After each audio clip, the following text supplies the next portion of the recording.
Hi everyone, Clearthany Throat Tano here, the internet's busiest music nerd, and it's time for a review of this new Slowdive album, Everything Is Alive. We are now 2 albums deep into one of the most momentous comebacks in underground rock and pop. The groundbreaking dream pop and shoegaze outfit Slowdive, they're back. They're still back, hitting us with a new record after their self-titled LP in 2017, which was their first record in over 20 years at that point, and frankly, I thought it was pretty unimpressive. With a lot of bland textures, oversaturated mixes, and one-dimensional songs, this record didn't really hold a candle to any of Slowdive's 90s releases, in my opinion. I do highly recommend those 90s releases. So I wasn't crazy about the last record, however, this wouldn't be the only time a band has come through with a comeback album that I thought was kind of rough, but they nailed it and ended up finding their footing the next time around on another project, which was essentially my hope with Everything Is Alive. A hope that was pretty dashed once I heard the record and found there wasn't a whole lot to go over. Now, in this record's defense, it does start pretty strong with the song Shanty. We have some eerie, distant tones on this track, warm bass, gentle drums, absolutely crispy, fried rhythm guitars that actually do provide a pretty interesting texture considering everything else going on in the background, and we have some very steady analog synth work on the track too. All these elements meld together pretty beautifully to make for an experience that's equal parts haunting and beautiful. So yeah, great way to kick off the record, and frankly this is a sound, a vibe I was hoping to hear Slowdive dive into further. But the magic on this record wears off pretty quick with the song Prayer Remembered, which is a very mid and jangly post-rock instrumental that sounds like a late era Explosions in the Sky track that doesn't go anywhere. Kinda shocking to hear a track on this record with so few songs on it sound this underdeveloped and basic. And while the following A Life may see the band going back to their dream pop roots, the track overall is pretty standard for this genre in just about every way. The effects, the vague nondescript vocals, the mix where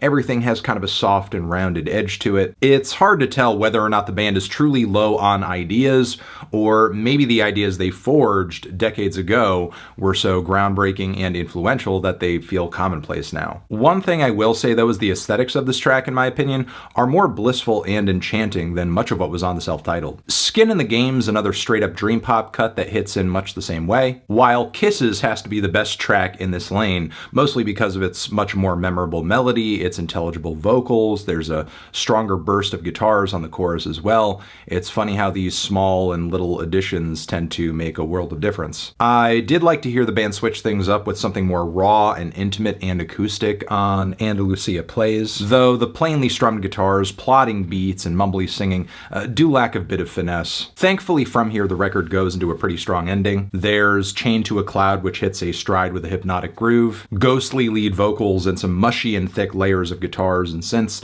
that are pretty enveloping. And there's something powerful about how it washes over even if the chord progression is a little basic. Then the closing track, The SLAB, might be a little repetitive with its chimey rhythm guitars and pounding beats, but once again the band hits upon this amazing and monolithic sound that I loved getting lost in, plus the heavier, more distorted guitar passages and lead melodies brought a kind of eerie and ominous vibe to the whole thing. But whether the vibes on these tracks are alike to A Warm Embrace or A Harsh Blizzard, I just wish this record brought more sounds to the table that felt like I was just being swaddled in them, because I think that's where the album shines brightest. Because the high point on this thing is certainly not a faceless post-rock instrumental that has little to no progression to it. Overall, I thought the record was decent, it was listenable, but again, given Slowdive's very amazing back catalog, it is always going to be disappointing to some extent to hear a new project that doesn't go quite as hard. I'm feeling a light to decent 6 on this one. Transition, have you given this album a listen? Did you love it? Did you hate it? What would you rate it? You're the best, you're the best. What should I review next?